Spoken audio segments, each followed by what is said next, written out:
Hello friends, welcome back to my YouTube channel study with Simran Malhotra. So आज की इस video में हम डिस्कस करने वाले हैं इंटीरियर ऑफ द अर्थ के टॉपिक के बारे में। ठीक है, तो ये आपका यूनिट नंबर 3 है, जिसके अंदर हम ये फर्स्ट टॉपिक पढ़ेंगे जिसका नाम है इंटीरियर ऑफ द अर्थ। इससे पहले मैंने आपको थेरीज वाला पार्ट कवर कराया था एंड उससे पहले मैंने आपको फर्स्ट यूनिट में जो भी जियोग्राफी के बारे में था, जियोग्राफी का मीनिंग हो गया, components of physical geography, nature and scope, वो हम फर्स्ट यूनिट में कर चुके। ठीक है, तो ये थर्ड यूनिट है, उसके बाद आपका एक फोर्थ यूनिट है एंड देन आपका सिलेबस जो है वो वाइंड अप हो जाएगा। तो चलिए स्टार्ट करते हैं आज की वीडियो को। जल्दी से इंटीरियर ऑफ द अर्थ के बारे में पढ़ते हैं और जानते हैं नई नई चीज़ों को। अगर हम बात करते हैं अर्थ के इंटीरियर के बारे में, यानी कि हम बात करते हैं जिस तरीके से हमारी अर्थ है, इस तरीके से मान लीजिए हमारी अर्थ है, तो हम अर्थ के इंटीरियर की, अर्थ के अंदर क्या, अर्थ किस चीज़ से बनी हुई है। ठीक है, तो अर्थ के अंदर क्या, आप अपने पास देखते होंगे, आप जब खुदाई करते हैं डीप में तो हमें लगता है कि अर्थ कितने डीप तक हो सकती है एंड अर्थ के अंदर क्या क्या चीज़ें हो सकती हैं। तो इसीलिए हम जो है इंटीरियर ऑफ द अर्थ के बारे में पढ़ते हैं। सबसे पहले जब भी हम इंटीरियर ऑफ द अर्थ के बारे में पढ़ते हैं, इसके अंदर हमारे पास दो तरीके के सोर्सेज आते हैं। एक होते हैं डायरेक्ट सोर्सेज, दूसरे होते हैं इनडायरेक्ट सोर्सेज। और जो हमारे डायरेक्ट सोर्सेज हैं उनके अंदर भी हमारी जो है वेरियस तरीके की चीज़ें हैं जिसके थ्रू हमें अर्थ के इंटीरियर के बारे में पता चला है। देखो, अब अर्थ के अंदर खुदाई करके हम इतनी डीप तक तो कोई भी नहीं जा सकता है। ठीक है, ज़्यादा से ज़्यादा हम कितना डीप में जा सकते हैं, 5 किलोमीटर्स। ठीक है, इससे ज़्यादा डीप में तो नहीं जा सकते हैं। तो हमें अर्थ के इंटीरियर के बारे में तो पता करना है, तो हमारे पास दो तरीके के सोर्सेज आ जाते हैं, जहाँ पे सबसे पहले डायरेक्ट सोर्सेज के अंदर आते हैं रॉक्स। देखो, जब भी हम माइनिंग करते हैं ना, तो माइनिंग में हम खुदाई करते हैं और उसके थ्रू भी हमारी कुछ जो है, माइनिंग के थ्रू हमें कुछ रॉक्स मिलती हैं और उसके थ्रू हम देखते हैं कि हाँ, अर्थ का इंटीरियर कुछ ऐसा हो सकता है। दूसरा, वॉल्केनिक इरप्शन। देखो, जब भी वॉल्केनो का इरप्शन होता है, जो लावा बाहर निकल कर आता है, तो उसके थ्रू भी हमें पता चलता है कि क्या क्या चीज़ें जो है अर्थ के इंटीरियर में हो सकती हैं, या फिर अर्थ के इंटीरियर जो है किस चीज़ों से बना हुआ है। ठीक है, देखो, अगर हम इनडायरेक्ट सोर्सेज के अंदर बात करें तो यहाँ पे हम क्या करते हैं, जिस तरीके से हम यहाँ पे देखते हैं कि जो टेम्परेचर का कैसा चेंज हो रहा है, प्रेशर कैसे चेंज हो रहा है, जैसे जैसे हम खुदाई करते हैं अर्थ का टेम्परेचर कैसा है, उस तरीके से भी हम एनालाइज कर सकते हैं कि अर्थ का इंटीरियर कैसा होगा। दूसरा इनडायरेक्ट सोर्सेज है मीटरॉइड्स। मीटरॉइड्स जो है, जी आपको पता है हमारी अर्थ में बहुत से प्लैनेट्स हैं। ठीक है, सॉरी, अर्थ में नहीं, हमारे सोलर सिस्टम के अंदर बहुत से प्लैनेट्स हैं, जैसे अर्थ है, मार्स है, वीनस है, यूपिटर है। उस वहाँ पे हमारे मीटरॉइड्स भी हैं, और जिस मटेरियल से अर्थ बनी है ना, उसी मटेरियल से हमारे मीटरॉइड्स भी बने हैं। तो अगर हम इसकी स्टडी कर लें तो हमें पता चल जाएगा कि अर्थ का मटेरियल कौन सा हो सकता है। अगर ये भी उस मटेरियल से बना है, ये भी उस मटेरियल से बना है, तो अगर हम इसकी स्टडी कर लेंगे तो हमें इसके बारे में भी पता चल जाएगा। तो इसीलिए सेकेंड जो इनडायरेक्ट सोर्सेज आता है वो आते हैं मीटरॉइड्स। फिर हमारे ग्रेविटेशनल फोर्स, ठीक है, ये भी रिस्पॉन्सिबल है, इसके थ्रू भी हम पता लगा सकते हैं कि अर्थ के अंदर कौन सी ऐसी चीज़ें होंगी। देखो, अगर हम पोल्स के पास आते हैं ना, अगर आपको पोल और इक्वेटर के बारे में नहीं पता तो मैं आपको बता देती हूँ। देखो, हमारे अर्थ में क्या है ना, हमारी अर्थ इस तरीके से है, और अर्थ को जो इक्वल पार्ट्स में लाइन डिवाइड करती है उसको बोलते हैं 0 डिग्री, और जो 0 डिग्री लाइन है उसको ही बोलते हैं इक्वेटर। और हमारे ये जो हिस्सा है इसको बोलते हैं पोल्स। ठीक है, ये पोल्स का हिस्सा है। ठीक है, और ये कितनी डिग्री पे है, 90 डिग्री पे, यहाँ पे लिख देती हूँ, ये 90 डिग्री पे है।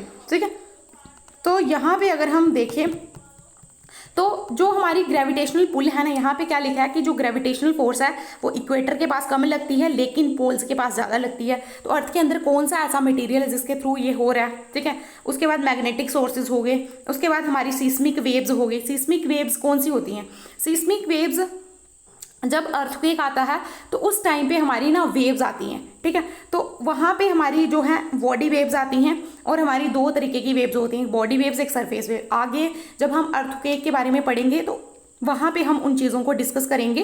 ठीक है, अभी तो फिलहाल हम जो है इसको जो है ऐसे ही पढ़ लेते हैं कि बॉडी वेव्स दो तरीके की हैं, प्राइमरी और सेकेंडरी वेव्स, और इसके थ्रू ही हमें ये दोनों भी इंफॉर्मेशन देती हैं कि स्टेट का मटेरियल कैसा होगा।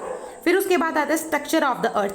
स्ट्रक्चर ऑफ अर्थ की बात करें तो हमारा जो अर्थ का इंटीरियर है वो फंडामेंटली 3 लेयर्स में डिवाइड है। सबसे पहले क्रस्ट, मेंटल एंड कोर। और आज की हम इस वीडियो में ये तीनों लेयर्स के बारे में डिस्कस करेंगे, क्रस्ट क्या है, मेंटल क्या है और कोर क्या है। अब हम डायग्राम के थ्रू अर्थ के इंटीरियर के बारे में पढ़ते हैं। ठीक है, अगर हम डायग्राम से देखें तो सबसे पहले मैं आपको बता देती हूँ कि जो हमारा टॉप मोस्ट लेयर है, ठीक है, जो हमारा टॉप मोस्ट ये ऊपर लेवल पे दिख रहा है और जहां पर आप इस समय हो, ठीक है, वहां पे जो आपको ऊपर की परत दिखती है वो हमारी कौन सी है, क्रस्ट है। कौन सी है, क्रस्ट है, ठीक है। तो अभी तक जिन बच्चों को नहीं पढ़ा था, जिन्होंने ज्योग्राफी इतने अच्छे से नहीं पढ़ा था, आज उनको पता चल गया कि जो हमारी टॉप लेयर है, ठीक है, जो हमारी टॉप की लेयर है वो कौन सी है हमारी, ये जो टॉप की लेयर है ये क्या है, हमारी क्रस्ट। उसके बाद हमारी जो उसके क्रस्ट के जस्ट नीचे आती है और यहाँ तक चलती है, और ये कितना डेप्थ तक जाती है, 2900 किलोमीटर्स तक, ठीक है। तो यहाँ तक जो है हमारी कौन सी लेयर है, ये हमारी मेंटल लेयर है। उसके बाद जो सबसे लास्ट में सबसे नीचे है ये है हमारी कोर। तो ये आपको समझ में आ गया कि हमारी क्रस्ट कौन सी है, मेंटल कौन सी है और कोर कौन सी है। अब इनके आगे की बात करते हैं, इनके डिवीजन की बात करते हैं। देखो, जो हिस्सा कॉन्टिनेंट के क्रस्ट के ऊपर है, आप इस समय कॉन्टिनेंट्स पे हो, तो वो हिस्से को हम बोलते हैं कॉन्टिनेंटल क्रस्ट। क्या बोलते हैं, कॉन्टिनेंटल क्रस्ट, ठीक है। और जो हिस्सा ओशियंस के नीचे आता है, ठीक है, अब ओशन के नीचे भी कोई हिस्सा आता होगा, ठीक है, तो जो ओशन के नीचे आता है उसको बोलते हैं ओशनी क्रस्ट, यानी कि जो ओशनी के नीचे क्रस्ट है उसको ओशनी क्रस्ट बोलेंगे, और कॉन्टिनेंट में जो क्रस्ट है उसको कॉन्टिनेंटल क्रस्ट बोलेंगे। उसके बाद अगर हम मेंटल की बात करें तो मेंटल को 3 पार्ट्स में डिवाइड कर लिया गया है। एक हमारा सबसे ऊपर वाला भाग, इसको बोलते हैं अपर मेंटल। अपर मेंटल के जस्ट नीचे वाले पार्ट को बोलते हैं मिडल मेंटल, और मिडल मेंटल के जस्ट नीचे वाले पार्ट को बोलते हैं लोअर मेंटल। तो ये ध्यान में रखना कि हमारा जो मेंटल है उसको हमने 3 पार्ट्स में डिवाइड कर दिया है।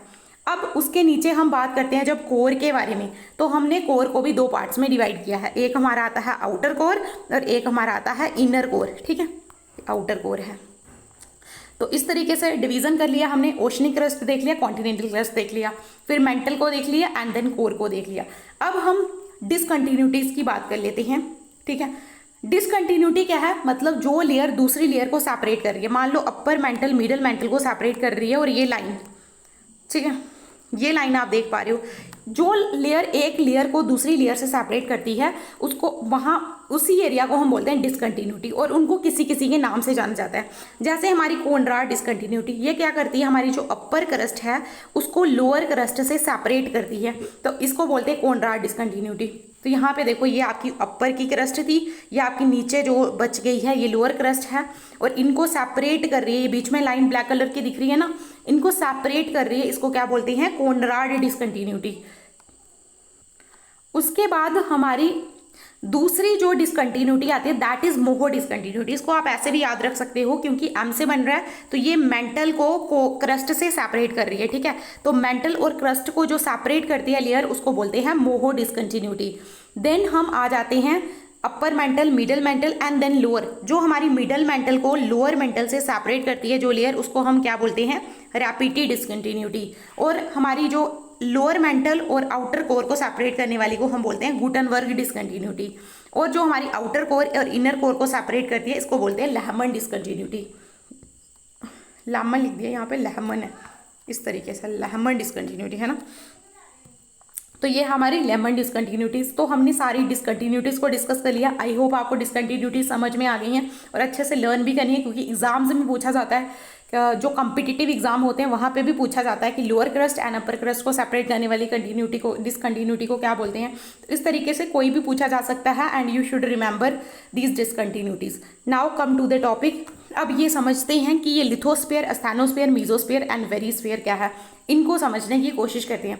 देखो, जो आपका लिथोस्फीयर आता है ना, लिथोस्फीयर के अंदर आपकी 2 चीज़ें आती है। एक तो आपका क्रस्ट पूरा का पूरा किसके अंदर आ जाता है, लिथोस्फीयर के अंदर।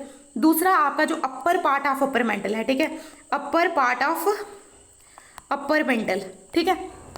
तो एक तो क्रस्ट, दूसरा upper part of upper mantle जो है, ये दोनों मिलकर क्या बनाते हैं, हमारी लिथोस्फीयर। तो लिथोस्फीयर के अंदर याद रखनी है 2 चीज़ें आती हैं, एक upper part of upper mantle, UM लिख देती हूँ, आप ध्यान में रखना, upper part of upper mantle, and यहाँ पे जो क्रस्ट है हमारी C लिख देती हूँ, पूरा ही लिख देती हूँ क्रस्ट। इन दोनों को ऐड करके आपकी क्या बनती है, लिथोस्फीयर। और लिथोस्फीयर की डेप्थ कहाँ तक होती है, हमारे 100 किलोमीटर्स तक। उसके बाद बात करते हैं एस्थेनोस्फीयर की। तो जो आपकी अपर मेंटल का एरिया ना, जो थोड़ा सा अपर मेंटल वाला एरिया लिथोस्फीयर में आ गया, वो लिथोस्फीयर में आ जाएगा, और बाकी जो बचा हुआ हिस्सा, मान लो ये जो हिस्सा बचा हुआ है, ये किसके अंदर आता है, आपका एस्थेनोस्फीयर के अंदर। और एस्थेनोस्फीयर 300 से 400 किलोमीटर तक है। उसके बाद जो आपकी एस्थेनोस्फीयर है, एक बात इसके बारे में याद रखना, एस्थेनोस्फीयर एक सेमी सॉलिड लेयर है। ठीक है, सेमी सॉलिड भी है और एक जेली लाइक स्ट्रक्चर है, आगे मैं पढ़ाऊंगी आपको। उसके बाद आता है हमारा मीजोस्फीयर, और मीजोस्फीयर में आपका जो middle mantle and lower mental का पार्ट आ जाता है मीजोस्फीयर में, जो 2900 किलोमीटर तक जाता है। और बैरिस्फीयर में आपका दोनों आउटर कोर और इनर कोर, ये दोनों मिलाकर बनती है आपकी वेरिस्फीयर।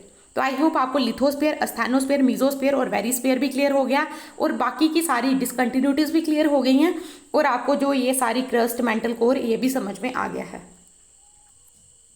अब हम पढ़ते हैं क्रस्ट के बारे में। तो सबसे पहले हमने क्रस्ट को देख लिया ऑलरेडी डायग्राम में, मैंने आपको बताया कि जो सबसे टॉप की लेयर है उसको हम क्या बोलते हैं, क्रस्ट बोलते हैं। अब इसके बारे में ही हम पढ़ेंगे। क्रस्ट क्या है, तो पता है आपको, आउटर मोस्ट सॉलिड पार्ट है अर्थ का, नॉर्मली 8 से 40 किलोमीटर थिक है हमारी क्या, क्रस्ट।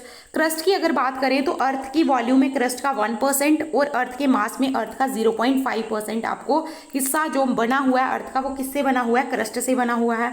दूसरा, क्रस्ट जो है, एक बात और याद रखना कि जो ओशंस के नीचे क्रस्ट है एंड जो हमारे कॉन्टिनेंटल क्रस्ट है, ये दोनों जो है डिफरेंट है। ओशनिक क्रस्ट थिनर है, ठीक है। ओशनिक क्रस्ट की अगर डेप्थ में जाओगे तो 5 किलोमीटर तक ही ओशन क्रस्ट मिलेगी, जबकि कॉन्टिनेंटल क्रस्ट जो है आपकी 30 किलोमीटर्स तक भी देखने को मिल सकती है, और जो माउंटेनियस वाले एरिया वहाँ पे 70 किलोमीटर्स तक भी जा सकती है, ठीक है। तो कॉन्टिनेंटल क्रस्ट जो है ये ज़्यादा थिकर है as compare to oceanic crust जो है वो बहुत ज़्यादा थिनर है, 5 किलोमीटर तक आपको डेप्थ देखने को मिल जाएगी ओशनिक क्रस्ट की।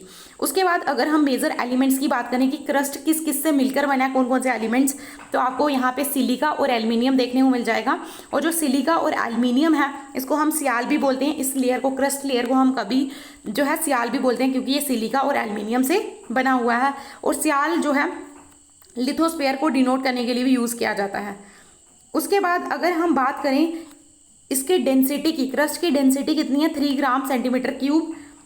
उसके बाद मैंने ये तो पढ़ा लिया आपको कि जो lower crust and upper crust के बीच में जो डिसकंटिन्यूटी है उसको हम कौन सी डिसकंटिन्यूटी बोलते हैं, दैट इज कोनराड डिसकंटिन्यूटी।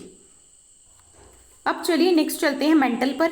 अब मेंटल के बारे में कुछ फैक्ट्स को कवर कर लेते हैं। देखो, क्रस्ट के नीचे वाली, ये मैंने ऊपर पढ़ा है, ये क्रस्ट है, तो क्रस्ट के नीचे वाली जो है 2900 किलोमीटर तक आपको देखने को मिल जाएगी। हमारी कौन सी लेयर है, ये मेंटल लेयर है। ये क्लियर हो गया। अब ये फर्स्ट पॉइंट था। अब जो डिसकंटिन्यूटी सेपरेट करती है क्रस्ट और मेंटल को, उसको मोहरविक या फिर मोहर डिसकंटिन्यूटी के नाम से जाना जाता है। और कितनी किलोमीटर तक नीचे है, तो 2900 किलोमीटर्स तक।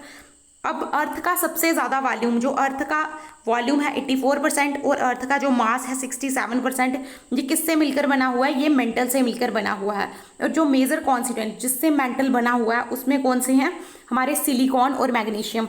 और इसको हम क्या बोलते हैं, सीमा लेयर भी बोलते हैं, क्योंकि ये दोनों से बना हुआ है। इसमें सिलिकॉन और मैग्नीशियम देखने को आपको मिल जाता है। उसके बाद डेंसिटी इसकी जो है क्रस्ट से ज़्यादा है, और कितनी डेंसिटी है, 3.3 से लेके 5.4 ग्राम सेंटीमीटर क्यूब तक है। जो अपर मोस्ट पार्ट है मेंटल का और जो इंटायर क्रस्ट है, मैंने बताया आपको जो अपर पार्ट आता है अपर मेंटल का एंड अपर जो पूरी की पूरी क्रस्ट है, उन दोनों को मिलाकर क्या बनता है, हमारा लिथोस्फीयर बनता है। उसके बाद हमने पढ़ा कि मेंटल के नीचे वाला जो पार्ट बच गया है, ठीक है, अपर मेंटल में जो पार्ट बच गया है वो हमारा अस्थानोस्फीयर होता है। और अस्थानोस्फीयर क्या है, एक हाईली विशिशियस, वीक और डक्टाइल लेयर है, ये सेमी सॉलिड है, ठीक है, और ये लिथोस्फीयर के नीचे है। आपको मैंने बताया कि अस्थानोस्फीयर एक मेजर सोर्स है मैग्मा का, क्योंकि वो अस्थानोस्फीयर, ये आपकी लिथोस्फीयर एक प्लेट हो गई, नीचे आपका अस्थानोस्फीयर है इस तरीके से। और यहाँ पे क्या है कि ये जो है, ये लेयर क्या है, सेमी सॉलिड है। जैसे जाली होती है ना, तो जाली लाइक स्ट्रक्चर है इसका। तो जो आपकी लिथोस्फीयर, ये है ना लिथोस्फीयर, इसके ऊपर फ्लोट कर रही है, तार रही है, प्लेट्स मूव कर रही हैं इसके ऊपर, ठीक है। उसके बाद जो डिसकंटिन्यूटी अपर मेंटल और लोअर मेंटल के बीच में, उसको रैपिड डिसकंटिन्यूटी बोलते हैं। और जो पोर्शन है मेंटल का, लिथोस्फीयर एंड अस्थानोस्फीयर के नीचे जो पोर्शन आता है उसको हम किसके नाम से डिनोट करते हैं, that is mesosphere. Now this is the third layer of the earth, that is core. अब कोर के बारे में पढ़ते हैं। तो कोर हमारी जो है इनर मोस्ट लेयर है, सबसे नीचे। आपने देखा सबसे डेप्थ में ये क्रस्ट है, अगर तो ये सबसे डेप्थ में नीचे आपको क्या मिल जाएगी, तो हमारी कोर मिल जाएगी। और ये इनर मोस्ट लेयर है, सबसे नीचे देखने को मिल जाएगी। अब जो कोर है वो सेपरेट होता है डिसकंटिन्यूटी से, जिसका नाम है गुटन्सबर्ग डिसकंटिन्यूटी। अब इस जो कोर है, कोर के अंदर कौन कौन सा मटेरियल है, तो निकल और आयरन जो है वो दोनों पाए जाते हैं और इसको नीफ लेयर के नाम से भी जाना जाता है, क्योंकि इसके अंदर, कोर के अंदर आपको जो मेजर एलिमेंट्स देखने को मिलते हैं दैट इज निकल एंड आयरन। उसके बाद जो कोर है वो नियरली 15% का अर्थ का वॉल्यूम होल्ड करता है और 32.5% का अर्थ का मास होल्ड करता है। तो सबसे ज़्यादा जो है मेरे को बताना आप कौन सी लेयर है जो अर्थ के वॉल्यूम, सबसे ज़्यादा अर्थ का वॉल्यूम है एंड सबसे ज़्यादा अर्थ का मास भी वही जो है लेयर होल्ड करती है, वो मुझे कमेंट में बताना आप। अगर कोर की बात करेंगे तो सबसे ज़्यादा डेंसेस्ट लेयर है अर्थ की और इसकी डेंसिटी कितनी है 9.5 से 14.5 सेंटीमीटर क्यूब। उसके बाद अगर हम कोर में देखेंगे तो कोर में 2 लेयर्स हैं, एक इनर कोर और एक आउटर कोर। और जो हमारी इनर कोर है वो सॉलिड स्टेट में है। वेरी इंपॉर्टेंट फैक्ट, मतलब वेरी जितना बार लगा लो ना उतना कम है इसको। तो पहली इनर कोर जो है सॉलिड स्टेट में है और दूसरी जो आउटर कोर है वो लिक्विड स्टेट में है। बहुत इंपॉर्टेंट फैक्ट है, आप इसको बिल्कुल एज इट इज रट लेंगे। उसके बाद अगर डिसकंटिन्यूटी की बात करें तो जो अपर कोर एंड इनर कोर के बीच में डिसकंटिन्यूटी है दैट इज लैहमन डिसकंटिन्यूटी। और बैरिस्फीयर जो है वो समटाइम्स जो है कोर के लिए रिप्रेजेंट किया जाता है। मैंने आपको बताया ना बैरिस्फीयर में जो है आपको क्या आता है, एक इनर कोर आता है और एक आउटर कोर आता है, ठीक है। सो ये था आपका सारा कोर लेयर्स, ठीक है। तो आई होप आपको समझ में आया होगा। तो मिलते हैं नेक्स्ट वीडियो में। आप मेरे चैनल को तब तक लाइक शेयर एंड सब्सक्राइब कर दो। तो meet you in the next video, till then bye bye.